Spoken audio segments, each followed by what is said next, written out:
அன்பு நேயர்களே, இலங்கையில் ஒரு பேசு பொருள் கஞ்சா. அரசாங்க அனுமதியுடன் மேரிகமலில் 64 ஏக்கரில் கஞ்சா வளர்க்கப்படும். அதற்கான அனுமதியை 7 வெளிநாட்டு முதலீட்டு நிறுவனங்களுக்கு அரசாங்கம் வழங்கி இருக்கின்றது. அமைச்சரவை பத்திரமும் துறையாட்சி எல்லாம் கொடுத்துட்டாங்க இல்லையா? இலங்கை முதலீட்டு வாரியத்தின் போர்ட் ஆஃப் இன்வெஸ்ட்மெண்ட் நிறுவனத்தின்களால் இது அனுமதி வழங்கப்பட்டிருக்குது. அது சம்பந்தமாக நாம் பார்ட் 1 தந்துவிட்டோம். பார்ட் 2 நாம் ஏகப்பட்ட விடயங்களை சொல்ல வேண்டி இருக்கின்றது.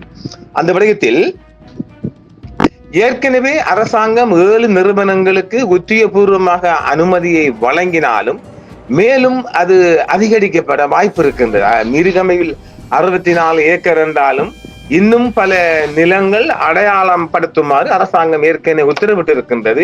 ஏனெனில் இது செலவு குறைந்தது தானே, மிக செலவு குறைந்த வயல் வேளாண்மை போன்று செய்யப்பட வேண்டிய ஒரு விடயம்தான். வெறும் கஞ்சா கொட்டைய கஞ்சா விதையாக அதை நாம் நிலத்தில் சாகுபடி செய்கின்ற போது அது அழகாக வளர்ந்து வரக்கூடியது. இன்னும் வேணுமென்னா கொஞ்சம் யூரியா பயலையும் போட்டாலும் மிக அதிகமாக அது வளரக்கூடியது.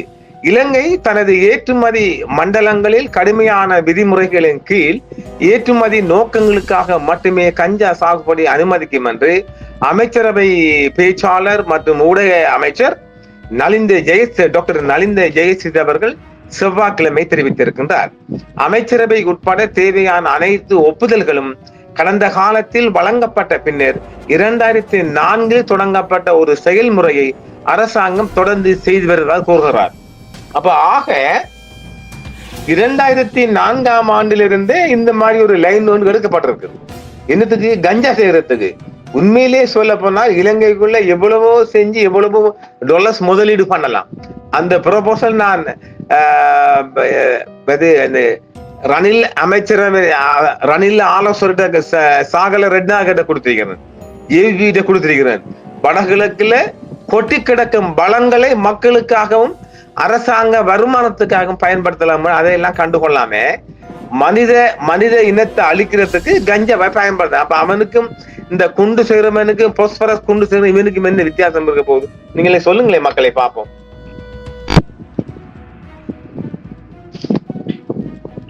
மக்களை அழிக்கிறதுக்கு இந்தியா அடிக்கிற வெள்ளை போஸ்பரஸ் குண்டுக்கும் இஸ்ரேலுக்கும் இலங்கையும் என்ன அழகான பொருத்தம்! நீ குண்டு அடிக்கிற, நான் இலையால அடிக்கிறேன், அவ்வளவுதான். ஆக மனிதனை இது பைத்தியாரன் ஆக்குற. ரோட்ல இந்த கஞ்சா குடிச்சவன் எல்லாம் பாருங்க, கஞ்சா குடிச்சுட்டு ஒரு பைத்தியக்காரமா ரோட்டை பார்த்து சிரிப்பான், காக்காவை பார்த்து சிரிப்பான், மேல பார்த்து சிரிப்பான். கஞ்சா ஒரு போத பஸ்து.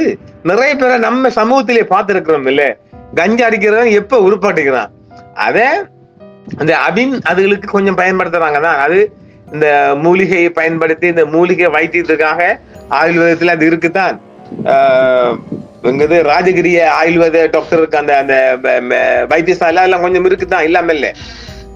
சரி, முதலீட்டு வாரியத்தின் கீழ் கஞ்சா சாகுபடியை விரிவாக்க தொடங்க ஒரு நிறுவனம் நிறுவப்பட்டுள்ளது. இதுக்கென்று ஒரு நிறுவனமும் எடுத்துட்டாங்க என்று நாட்டின் சுகாதார அமைச்சருமான ஜெயதீஷ் தெரிவித்துள்ளார்.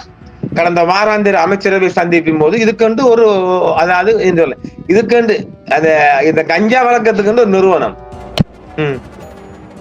கடுமையான பாதுகாப்பு நடைமுறைகளின் கீழ் சாகுபடிக்கு அனுமதி வழங்கப்பட்டதாக கூறுகிறார். என்னங்க பாதுகாப்பு கொடுக்க போறீங்க? மக்கள் அழிக்கிறது கஞ்சா செய்வீங்களாம், பாதுகாப்பு போறையா? நல்லா இருக்குதா உங்களோட பேச்சு?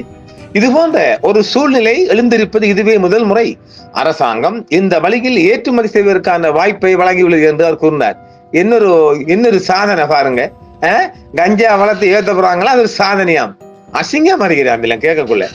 சாகுபடி மற்றும் போய் மற்றும் ஆயுர்வேத துறையின் கடுமையான விதிமுறைகளின் கீழ் இருக்கும். மேலும் அவர்கள் ஏற்றுமதி செய்ய மட்டுமே அனுமதிக்கப்படுவார். இப்ப இங்க டொலரை போட்டு சாகுபடி செஞ்சு அவன் உற்பத்தி செஞ்சு அங்க போய் அவனை காட்டுல வீசுவான். ஏற்றுமதி செஞ்சு என்ன செய்ய போறான்? மக்களுக்கு தானே குடிக்க கொடுக்க போறான். கர்மத்துல எடுக்க போறீங்களா? முதலீட்டாளர்களை ஒவ்வொரு 6 மாதங்களுக்கும் சாகுபடி உரிமங்களை புதுப்பிக்க வேண்டும் என்று அமைச்சர் ஜெயசித் கூறுவார். ஒவ்வொரு 6 மாதங்களுக்கு ரெனிவல். அது என்னதிக்கு அவன் காசை கொடுப்பான், எடுத்துட்டு போவான். தொடர்ச்சியான பொருளாதார சவால்களுக்கு மத்தியில் மிகவும் தேவையான அந்நிய செலவான ஈட்டுவதற்கான பரந்த முயற்சிகளின் ஒரு பகுதியாக இலங்கை சமீபத்தில் கஞ்சா சாகுபடி ஆராய்ந்துள்ளது. நடக்கலாமனுக்கு சித்தப்பட்டையாம் பொண்ணு. நடக்கையில அவருக்கு நடந்து அங்கிட்டு இங்கிட்டு போகல, பொண்ணு தேடி போகல. சித்தப்பட அதாவது அப்பட தம்பி சித்தப்பன் அது ஏழுமா எனக்கு என்ன முஸ்லிம் மதத்துல தமிழ் மதத்துல தெரியா சொல்லுங்க யாராவது. நடக்க இல்லாதவனுக்கு சித்தாப்பட்ட என் பொண்ணு சித்தப்பா சிறியப்பன் கேவலம் இருக்கு இல்லையா? அதாவது நாங்கள் ஏற்கனவே பலமுறை சொல்லுகிறோம், வடகிழக்குல வளங்கள் கொட்டி கிடக்குது. கடல் வளம், நிலவளம். இது இந்த மாடுகளுக்கு புரியுது இல்ல, இந்த புலுத்துங்கிற மாடுகளுக்கு புரியுது இல்ல.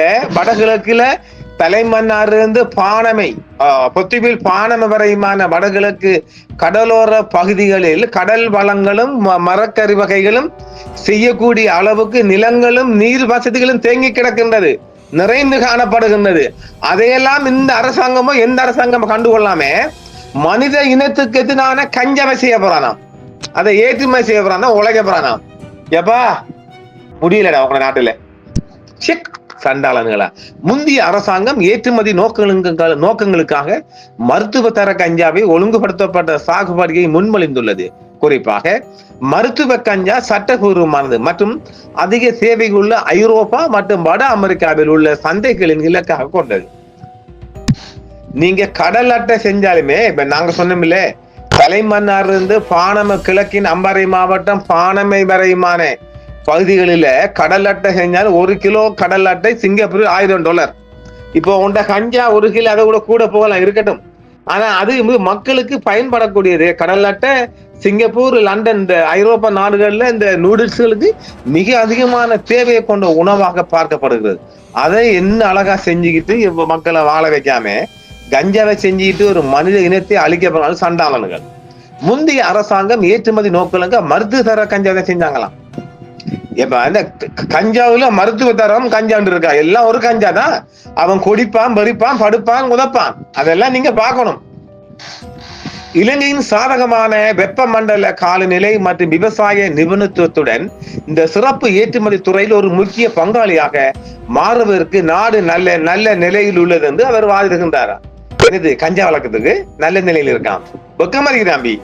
இருப்பினும் இந்த முயற்சி போதைப் பொருள் பயன்பாட்டை சுற்றியுள்ள சமூக மற்றும் நெறிமுறை கவலைகளுடன் பொருளாதார ஆற்றலை சமநிலைப்படுத்துவது குறித்து ஒழுங்குமுறை தடைகள் மற்றும் பொது விவாதம் இரண்டை எதிர்கொண்டதாம்.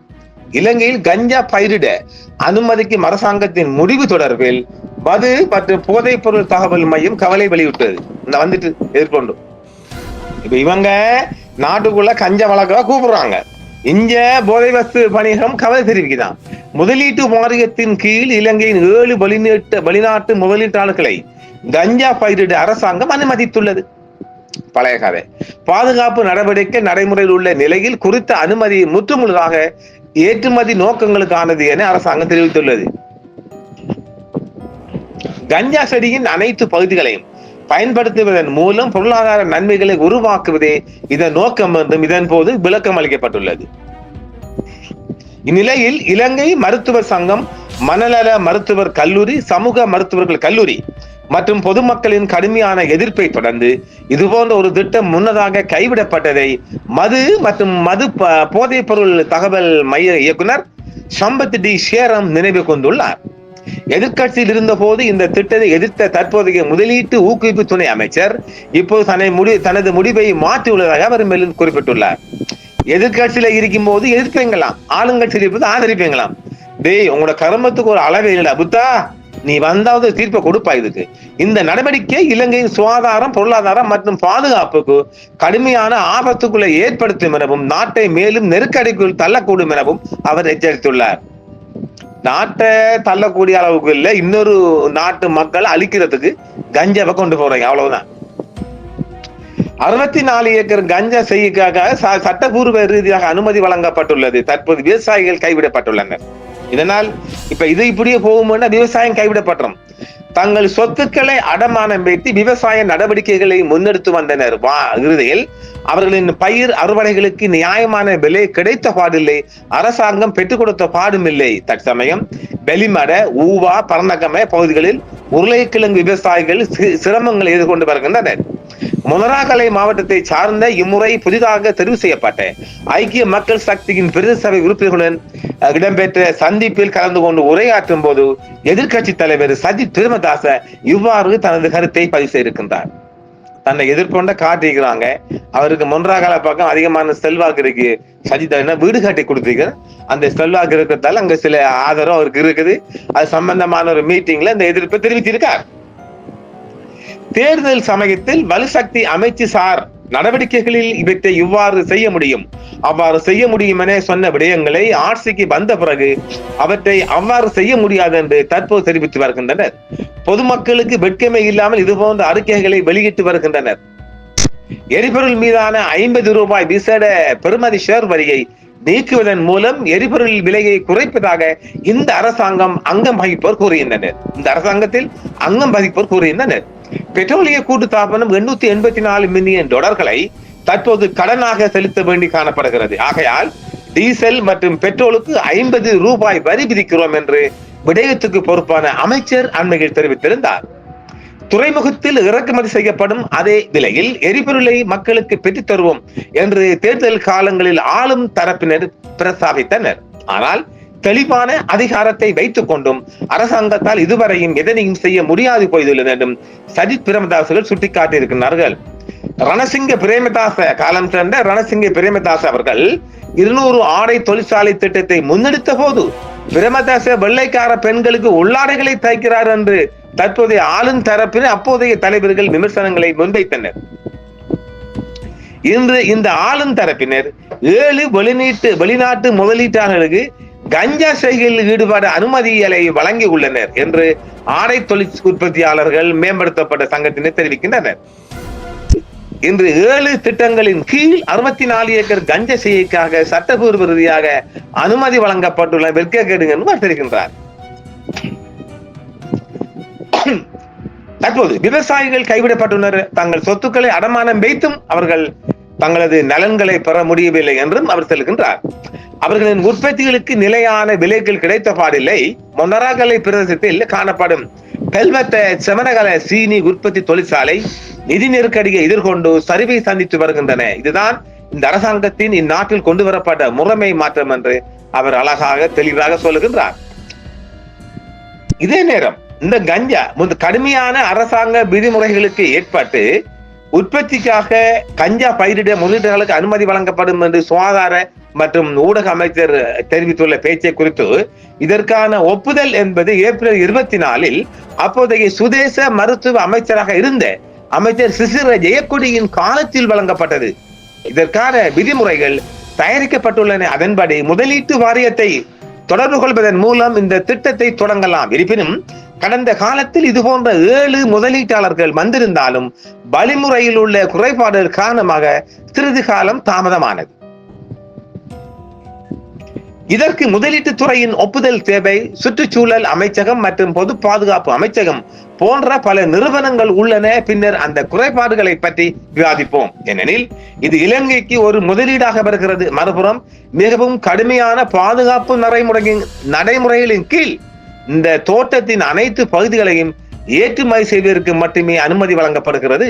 இது போன்று ஒன்று நடப்பது இதுவே முதல் முறை. அதாவது அரசாங்க ஒழுங்குமுறையின் கீழ் முதலீட்டாளர்களுக்கு ஏற்றுமதி செய்ய வாய்ப்பு வழங்கப்படுகிறது. இந்த திட்டம் முதலீட்டு வாரியம் மற்றும் முதலீட்டு துணையால் இணைந்து செயல்படுவதாகவும் இலங்கையில் கஞ்சா சாகுபடியை சட்டபூர்வமாக்குவதாகவும் அமைச்சர் தெரிவித்திருக்கிறார். ஆக நீங்க கஞ்சாவை கொண்டு ஏற்றி இன்னொரு நாட்டு மக்கள் இளம் வாலிபர்களை அழிப்பதற்கு பௌத்த நாட்டு சிங்கங்கள் ராஜாதிராஜ மகத்தாண்டவர்கள் வழிவிடுகின்றார்கள். இதுவும் ஒரு பாவ செயல். இந்த அரசாங்கம் மேல மேல இது அதாவது இது செய்ய தெரியாம தடுமாறுதுகள்.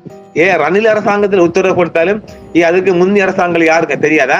2004ஆம் ஆண்டு முதல் இதற்கான அனுமதி கொஞ்சம் கொஞ்சமாக கோரப்பட்டு வந்திருக்குது. அது அரசாங்கம் கொடுக்கல, பின்வாங்கி. இப்ப கேவலம் இப்ப எல்லா இடமும் கேரளா கஞ்சான இலங்கைகளை சொல்லுவாங்க. இப்ப இலங்கையை கடந்து உலகம் முழுவதும் ஸ்ரீலங்கா கஞ்சா ஒரு கஞ்சா நாடா போயிச்சே. கேவலங்கள் எவ்வளவு பலம் மிக்க நாடு. நீர் நிலம் நிறைந்து காணப்படுகின்ற ஒரு நாடு கஞ்சாவை வளர்த்து காசு சம்பாதிக்க போகுதான். கேட்கவே வெக்கமா இருக்குது, அசிங்கமா இருக்குது. இந்த நாட்டை டெவலப்மெண்ட் பண்றது நான் ஏற்கனவே பலமுறை சொல்லிக்கிறேன். வடகிழக்குல கடல் வளம் இருக்குது, காணி வளம் இருக்குது, நீர் வளம் இருக்குது, குளங்கள். அப்ப கடல் நீர், குளம் நீர், ஆற்று நீர், சேற்று நீர் ரெண்டும் இருக்குது. அப்ப குளநீரும் இருக்குது பாருங்க, நன்னீரும் இருக்குது, கடல் நீரும் இருக்குது. அப்ப 2 நீர் மூலமாகவும் எவ்வளவோ பண்ணலாம். இந்திய முதலீட்டாளர்கள் வருவதற்கு ரொம்ப தயாராகிறாங்க. அதற்கான வழிமுறைகளை இந்த அரசாங்கம் செஞ்சு கொடுக்குது. என்ன செய்ய தெரியாம தடுமாறுறாங்க. இவளுக்கு செய்ய தெரியாது. யாரையோ அதாவது கடந்த அரசாங்கம் செஞ்சதை செஞ்சு போறாங்க. இவங்க ஒன்றும் செய்யல. எல்லாம் இருந்த கேஸில் லாஸ்ட் அதாவது டெலிவரிக்கு இந்த நேரத்தில் இவங்க கை கொடுக்குறாங்க. அவ்வளவுதான். எனவே மீண்டும் நிறைய விடயங்கள் இருக்க நேர்களை பார்த்து சந்திப்போம். நன்றி. என்றும் உங்களுடன் சன்ரைஸ் இந்தியா டிவி சப்ஸ்கிரைப் பண்ணுங்கள், பெல் பட்டனையும் கிளிக் செய்யுங்கள். உங்கள் ஆதரவே எங்கள் சேவை. ஆதரவு தாருங்கள், அரவணைப்போம். மறக்காம சர்ப்ரைஸ் பண்ணுங்க. தேங்க்யூ.